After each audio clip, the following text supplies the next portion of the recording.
warahmatullahi wabarakatuh.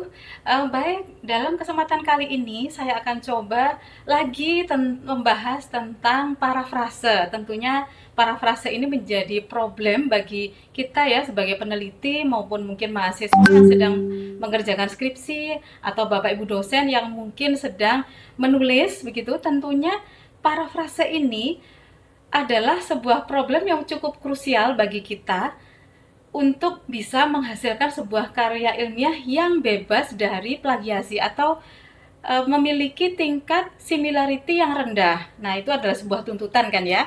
Nah, memang beberapa tips trik itu banyak dilakukan teman-teman. Nah, kali ini saya akan coba membagi tips trik yang sudah pernah saya lakukan dan hasilnya sangat efektif. Nah, pertama yang harus kita lakukan, ini saya langsung saja ya, kita perlu menuliskan kembali atau mengcopy kembali kalimat yang akan kita parafrase atau kalimat yang ada di dalam jurnal yang mungkin akan kita gunakan sebagai landasan teori tersebut. Kita perlu membacanya secara berulang-ulang. Nah, kenapa kita perlu membaca secara berulang-ulang? Nah, menurut pengalaman saya, dari kita membaca berulang-ulang tadi, kita akan menangkap dengan lebih mudah tentang ide dari kalimat tersebut. Sehingga kalau kita sudah menangkap ide tersebut, kita akan lebih mudah untuk memberikan atau kita mengulas atau mungkin menyajikan dengan kalimat yang berbeda, namun dengan tema yang sama sesuai dengan pesan yang disampaikan di dalam kalimat yang akan kita citasi ini. Nah, setelah kita membaca berulang-ulang itu tadi, nah berulang-ulangnya itu ya tergantung kita ya, gitu, bagaimana sampai mana kita tingkat penyerapan kita. Nah, intinya kita sudah mencapai goal itu, kita sudah menangkap poin-poin tersebut. Setelah itu kita catat. Nah, tentunya kalau hanya kita ingat-ingat saja kita akan lupa. Jadi kita catat dalam notes gitu ya, dalam catatan tersendiri dalam Word digital maupun dalam tulisan, kita catat beberapa poin tersebut, kita tangkap idenya. Nah, setelah itu langkah berikutnya kita benar-benar menuangkannya di dalam sebuah catatan ya, masih dalam bentuk note. Nah, setelah dalam bentuk note tersebut kita sudah pastikan, misalnya kalau kita lihat dari tulisan ini ya, di sini kan ada 3 kalimat ya, ada 3 kalimat penting. Yang pertama ini di 3 baris pertama itu, kemudian di 3 baris kedua, dan selanjutnya di 3 baris ketiga. Nah, masing-masing kalimat ini kalau misalnya memang keterkaitannya itu tidak ada, artinya tidak ada sambungan antara kalimat pertama dengan kalimat kedua dan seterusnya, maka kalau pengalaman saya pisah-pisah. Jadi satu kalimat itu satu poin, satu kalimat satu poin, sehingga menghasilkan seperti ini misalnya. Jadi masing-masing masing-masing kalimat tadi sudah saya tangkap poinnya, kemudian saya catat di dalam catatan saya sendiri gitu ya. Ini masih bahan mentah dulu teman-teman ya. Nah, setelah kita sudah menangkapnya dan mencatat dalam poin-poin tersebut, setelah itu kita perlu melakukan menulis ulang dari poin-poin tersebut sesuai dengan kalimat yang kita mampu begitu ya, yang mungkin kita ingin tuangkan begitu ya, atau yang kita inginkan seperti apa secara ilmiah bagaimana. Nah, misalnya yang poin yang ditangkap di dalam tulisan tadi, misalnya pada kalimat pertama itu misalnya gamifikasi Octalysis untuk menggali motivasi, misalnya begitu. Kemudian kalimat kedua, Octalysis memiliki 8 core drive. Kemudian yang ketiga, gamifikasi merupakan pengembangan dari bidang game. Nah, ini teman-teman sebelumnya perlu meninjau lagi apakah kalimat ini sudah tepat susunannya, ataukah mungkin perlu direstruktur, misalnya nomor 3 perlu dinaikkan ke nomor 1, atau mungkin nomor 2 perlu ke nomor 1. Ini teman-teman perlu mengkaji lagi. Nah, misalnya di yang saya contohkan ini sepertinya kalimat ketiga itu perlu dimasukkan pada kalimat pertama, sehingga kalimat ketiga ini saya buat di poin pertama pada kalimat yang sudah saya parafrase. Jadi kalimat versi saya. Jadi misalnya yang di kotak ungu ini adalah poin-poin tersebut, sedangkan yang di kotak merah itu adalah kalimat yang sudah saya parafrase. Nah, nomor 1 misalnya ya, ini saya buat nomor-nomor supaya jelas ya. Jadi nomor 1 ini adalah mewakili poin yang ketiga gitu ya. Karena di sini saya melihat bahwa seharusnya yang nomor 3 itu masuk di dalam poin atau di dalam kalimat yang pertama dalam sebuah kalimat tersebut. Maka di sini saya berikan sebuah kalimat yang sedikit berbeda gitu ya. Misalnya gamifikasi merupakan pengembangan dari bidang game. Nah, kenapa saya buat berbeda? Artinya ini berbeda dari kalimat aslinya ya. Kalau dilihat dari kalimat aslinya, kalau kita lihat di sini ya, di kalimat sebelumnya itu kan begini. Gamifikasi adalah sebuah komponen pendekatan yang menggunakan komponen game dalam menyelesaikan permasalahan non-game, kan seperti itu.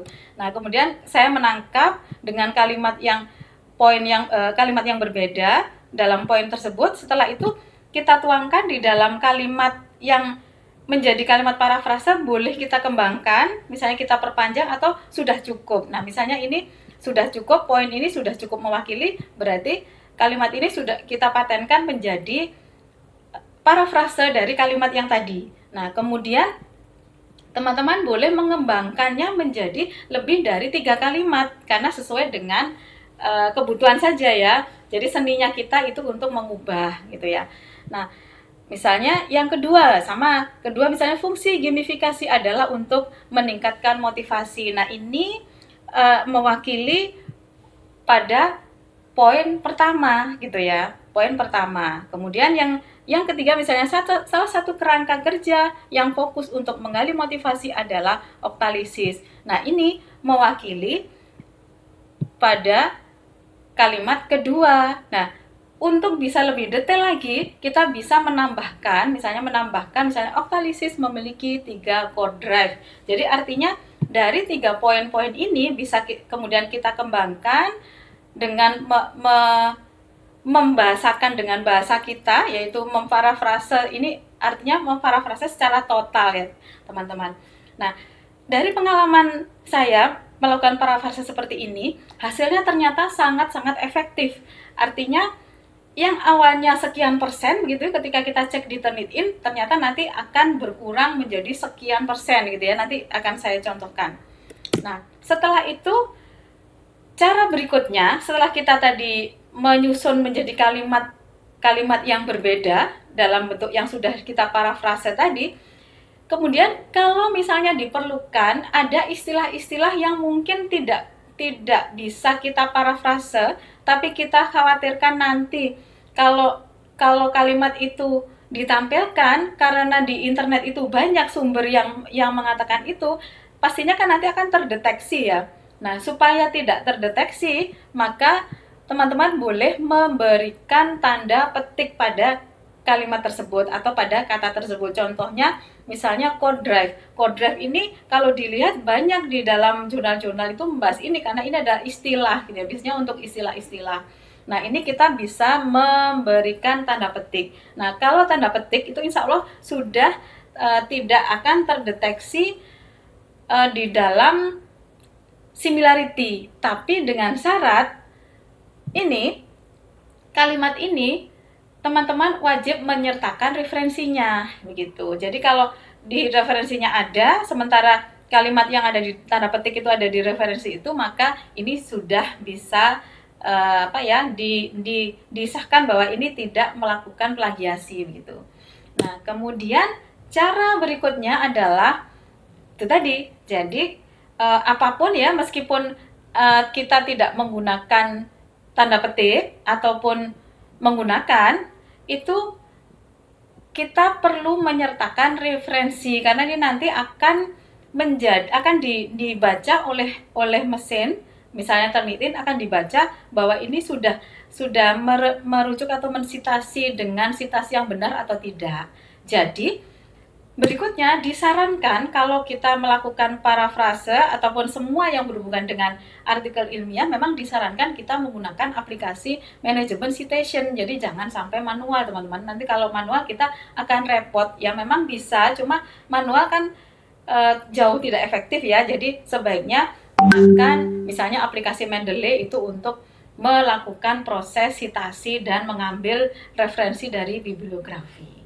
Nah, ini saya contohkan kalimat tadi gitu ya. Kalimat tadi ketika saya tes di dalam Turnitin, teks tersebut, satu paragraf tersebut, ternyata similarity-nya 100%. Ya memang benar similarity-nya 100% di dalam jurnal ini ya, karena memang kalimat ini sama sekali tidak diubah jadi kopas gitu ya, copy paste dari kalimat aslinya yang ada dalam jurnal. Maka Turnitin langsung bisa mendeteksi bahwa ini tingkat plagiasinya 100%. Nah, setelah kalimat ini diubah atau diparafrase yang sudah kita parafrase tadi, maka hasilnya adalah ini, teman-teman. Jadi ini adalah hasil dari parafrase yang sudah saya tunjukkan di slide sebelumnya tadi, bahwa hasilnya adalah 0%.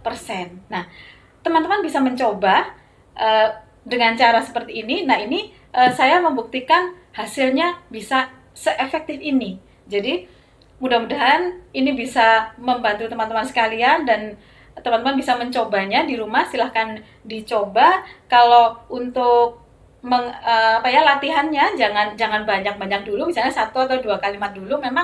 Memang dari sisi kalau dari sisi agak ribet, memang agak ribet, tapi hasilnya itu memang benar-benar tingkat similarity-nya rendah gitu ya. Dan keuntungannya kita bisa benar-benar memahami dari teori atau dari istilah-istilah yang kita citasi tadi. Oke teman-teman, semoga bisa membantu. Jika suka dengan video ini, silahkan like, subscribe, dan komen. Terima kasih. Assalamualaikum warahmatullahi wabarakatuh.